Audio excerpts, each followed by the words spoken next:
ज्ञानाम कर्म संगिनाम कि जो कर्मों में आसक्त हैं अज्ञानी, तो उनकी बुद्धि में भेद उत्पन्न ना किया जाए। तो यहाँ कर्म का मतलब है शास्त्र के अनुसार कर्म, और शास्त्रों में, वैदिक शास्त्रों में अधिक से अधिक स्वर्ग का प्रलोभन दिया गया है। जो कर्मकांड जो विभाग है वेदों का, तो उसमें यही बताया गया है कि स्वर्ग की प्राप्ति होगी, है ना। तो चूँकि वे अज्ञानी हैं, है ना, और स्वर्ग में आसक्त हैं कि स्वर्ग प्राप्त हो, इसलिए उनके कर्मों में आ सकते हैं कि इन कर्मों से स्वर्ग की प्राप्ति होगी। इस प्रकार से वो जो है आ सकते हैं। तो युद्ध में भी इसी प्रकार से ये जो है भावना रहती है। सामान्य जो योद्धा होते हैं, युद्ध में उनकी यही भावना रहती है कि युद्ध में अगर मरेंगे तो सीधे स्वर्ग जाएंगे, है ना। और भगवान ने कहा भी है कि यदृच्छया चोपपन्नम स्वर्ग द्वारम अपावृतम, कि जो स्वतः जो खुला हुआ स्वर्ग का द्वार है, यदृच्छया चोपपन्नम स्वर्ग द्वारम अपावृतम सुखना क्षत्रियः पार्थ लभन्ते युद्धम ईदृशम। तो जो भाग्यशाली क्षत्रिय हैं उनको इस प्रकार का युद्ध प्राप्त होता है। तो ये बात जो है कर्ण ने भी कही थी श्री कृष्ण से कि हे श्री कृष्ण, मैं चाहता हूँ कि जितने भी क्षत्रिय हैं तो ये अपने घर में जो है वृद्धावस्था के कारण ना मरें, कि जो है चारपाई में पड़े पड़े मरें। तो मैं नहीं चाहता। मैं चाहता हूँ कि सब जो है युद्ध में अपना प्राण त्यागें, अच्छी गति प्राप्त करें। तो कर्ण ने भी इसी प्रकार कहा श्री कृष्ण से। तो सामान्य लोग जो है मतलब ये बड़ा अच्छा मानते हैं कि क्षत्रिय है जो तो युद्ध में मारा जाए और जो है स्वर्ग प्राप्त करे। तो ये एक प्रकार का जो है अज्ञान तो है, अज्ञान तो है ये कि स्वर्ग पाना चाहते हैं और इस तरह से वो करें। लेकिन तो भी इसमें कुछ रक्षा भी है कि वे नरक में नहीं जाएंगे, कम से कम स्वर्ग में जाएंगे तो कुछ तो रक्षा हुई। हालांकि ये भी कोई अच्छी रक्षा नहीं है। इसमें जो है पूरी सुरक्षा तो नहीं होती कि कोई स्वर्ग में चला जाए, तो पूरी सुरक्षा तो नहीं होती। लेकिन हाँ, मनुष्य के जीवन का कुछ लाभ है कि वो स्वर्ग चले जाएं। तो भगवान यहाँ पर कह रहे हैं कि वो अज्ञानी हैं, कर्म में आ सकते हैं, स्वर्ग में आ सकते हैं कि स्वर्ग जाएंगे, है ना। तो आप जो है अगर उनकी बुद्धि में भेद उत्पन्न करो कि नहीं स्वर्ग से क्या फ़ायदा। हम तो बताते हैं कि स्वर्ग क्षीण पुण्य मर्त्यलोकम विशन्ति, पुण्य क्षीण होने से मर्त्यलोक में आएंगे, है ना। नहीं स्वर्ग में पाने की इच्छा मत करो, और तुम्हें तो वैकुंठ जाना है। अब वैकुंठ में क्या है, वो इंद्रिय तृप्ति तो है ही नहीं, है ना। और वैकुंठ जाने के लिए जो भगवान की भक्ति है और भगवान के जो भक्ति के नियम है ना, तो उनका तो पालन नहीं कर पाएंगे। और इससे क्या होगा, उनका और नुकसान होगा कि वे स्वर्ग प्राप्ति के लिए भी कर्म नहीं करेंगे और वैकुंठ प्राप्ति के लिए कर्म करने की उनकी शक्ति है नहीं। तो फिर क्या होगा, ना इधर के रहे ना उधर के रहे, है ना। तो कम से कम वे स्वर्ग प्राप्ति के लिए अगर कर्म कर रहे हैं तो चलो अच्छी बात है। तो यहाँ भगवान कह रहे हैं जो सेत सर्व कर्माणि विद्वान युक्ता समाचरण। तो जो विद्वान है वो जो है वो युक्त है, यानी वो भगवान से जुड़ा हुआ, और वो जो है उनको लगाए कर्मों में, अज्ञानियों को कर्म में लगाए। तो वो स्वयं जो है कर्मों में आसक्त नहीं है, बल्कि भगवान में आसक्त है, युक्त है। युक्त का मतलब भगवान से जुड़ा हुआ है। तो भगवान से जुड़ा हुआ है, वो भी कर्म कर रहा है। तो जैसे युद्ध है, तो युद्ध कर्म अर्जुन भी कर रहे हैं।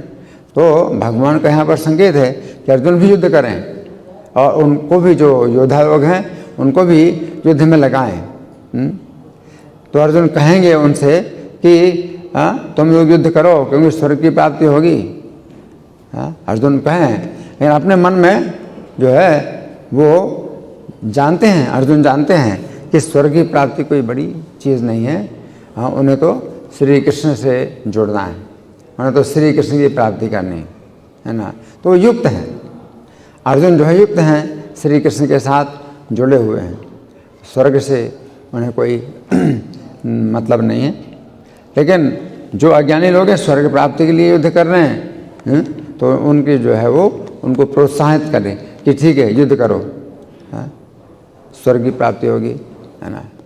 तो जैसे दुर्योधन, दुशासन, तो ये तो नरक में जाते, अगर युद्ध में नहीं मारे जाते तो इनको नरक की घोर यातना मिलती, घोर यातना मिलती नरक की। लेकिन अभी क्या है कि युद्ध में मारे गए हैं तो जो है स्वर्ग की प्राप्ति हुई। और स्वर्ग में देखा भी युधिष्ठिर महाराज ने, दुर्योधन को स्वर्ग में देखा, और स्वर्ग में देख करके उनका तो जो है मतलब खून खौल उठा कि ये स्वर्ग में कैसे आ गया है। इसने तो द्रौपदी का अपमान किया और इसने इतने राजाओं को युद्ध में लगाया, इसने अन्याय ही अन्याय किया है, इसको स्वर्ग कैसे प्राप्त हो गया। और अगर ये स्वर्ग में आया तो मुझे स्वर्ग में नहीं रहना है।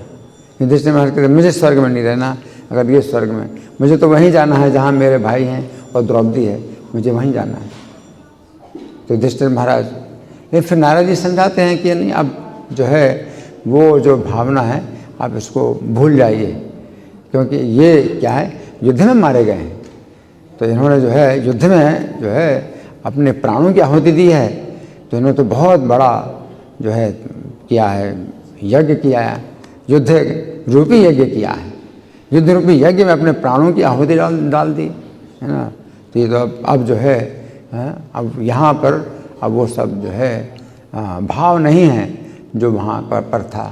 फिर युधिष्ठिर महाराज को वहाँ एक सरोवर में स्नान करवाते हैं, तो जब स्नान करते हैं सरोवर में तो फिर वो चेतना उनकी जो है फिर वो चली जाती है, कि पृथ्वी में जो थी चेतना वो चली जाती है। और नारद जी ने कहा अभी आप लोग यहाँ पर साथ साथ रहिए, अब इसमें कुछ वो पहले की जो है अब वो विचार जो है आप छोड़ दीजिए। तो कहने का मतलब है कि इतने जो है ये दुर्योधन दुशासन इतने जो है दुष्ट, इनको जो है इनकी भी रक्षा हो गई। तो अज्ञानी हैं ये लोग, थोड़ी सोचते हैं वैकुंठी की बात, स्वर्ग की बात सोचते हैं, चलो स्वर्ग, है ना। तो यहाँ पर भगवान कह रहे हैं जो सेत सर्वकर्माणि विद्वान युक्तः समाचरण। तो भगवान ने इसीलिए जो है संधि प्रस्ताव रखा था, संधि प्रस्ताव रखा था। तो इस तरह से रखा था कि भगवान ने कहा कि पांडव लोग युद्ध के लिए भी तैयार हैं, संधि के लिए भी तैयार हैं, इस तरह से कहा, है ना। अगर भगवान जो है अगर संधि कराना चाहते तो संधि करा सकते थे, लेकिन भगवान ने संधि नहीं कराना चाहा। क्यों? इनका जो है अगर संधि होगी तो ये जो है मरने के बाद तो फिर बहुत दुर्गति प्राप्त करेंगे। अगर युद्ध में मारे जाएंगे तो इनकी बड़ी रक्षा हो जाएगी। तो इसे संधि की बात भगवान ने जरूर कही, लेकिन वो जो है संधि का नाम था, लेकिन वास्तव में तो युद्ध की ही बात करी भगवान ने। क्योंकि जब कहा इस तरह से कि युद्ध के लिए भी तैयार हैं, पांडवों को संधि के लिए भी तैयार हैं, है ना, तो फिर उसका दुर्योधन का जो है मतलब यही भाव हुआ कि युद्ध के लिए तैयार हैं, अच्छा ठीक है तो युद्ध करो। तो फिर दुर्योधन ने कहा कि युद्ध के बिना सुई की नोक के बराबर भी जमीन नहीं मिलेगी, है ना। इस प्रकार से दुर्योधन को जो है भगवान ने कुछ इस प्रकार का जो है भाव उत्पन्न किया कि वो सोचने लगा कि युद्ध होगा तो मैं जीत जाऊंगा और मैं पृथ्वी को भोगूंगा। लेकिन पृथ्वी को भोगने का उसको अधिकार नहीं था, भगवान उसको पृथ्वी को भोगने ही नहीं देंगे। लेकिन हाँ, स्वर्ग चला जाए अच्छी बात है। इस प्रकार से दुर्योधन स्वर्ग चला गया। तो यहाँ पर भगवान कह रहे हैं विद्वान युक्तः समाचरण। सम आचरण का मतलब है अच्छी प्रकार से आचरण करते, विद्वान पुरुष अच्छी प्रकार से आचरण करे, तो युद्ध में पूरा मन लगाए। तो अर्जुन ने जो है युद्ध किया, तो युद्ध में फिर पूरा मन लगाया, है ना। ऐसे नहीं कि युद्ध में खड़े हैं, तो अर्जुन पहले दिन महाभारत का जब पहला दिन हुआ, जिस दिन गीता का उपदेश सुना, तो अर्जुन ने युद्ध किया ही नहीं। अर्जुन ने एक बाण भी नहीं चलाया किसी के ऊपर। युद्ध भूमि में खड़े रहे, रथ उनका खड़ा रहा, लेकिन एक बाण भी नहीं चलाया अर्जुन ने पहले दिन, है ना। लेकिन फिर भगवान ने और अर्जुन को प्रोत्साहित किया, तो फिर अर्जुन ने युद्ध में पूरा मन लगाया। तो विद्वान युक्त समाचरण, समाचरण का मतलब है कि सम्यक रूप से आचरण। तो युद्ध में अच्छी प्रकार से मन लगाया। तो अर्जुन ने फिर अपना पराक्रम दिखलाया, तो युद्ध में अपना पराक्रम दिखलाया। तो उसी को कहते हैं युद्ध में अच्छी प्रकार से मन लगाया। तो हर योद्धा फिर क्या करेगा कि अर्जुन अगर युद्ध कर रहे हैं और अपना पूरा पराक्रम दिखा रहे, तो मैं भी अपना पूरा पराक्रम दिखलाऊं। तो हर योद्धा जो है अपने युद्ध में पूरा पराक्रम दिखलाता है। और मरने में भी अपना जो है बड़ा कल्याण समझता है कि अगर मृत्यु हो जाएगी तो भी बहुत कल्याण है, और नहीं तो मारना है। तो युद्ध में फिर यही भावना है कि या तो मारना है या मरना है, युद्ध नहीं छोड़ना है। तो ये जो है बड़ी जो है ये बड़ी कल्याण की बात है। युद्ध जो है बहुत कल्याणकारी है ना।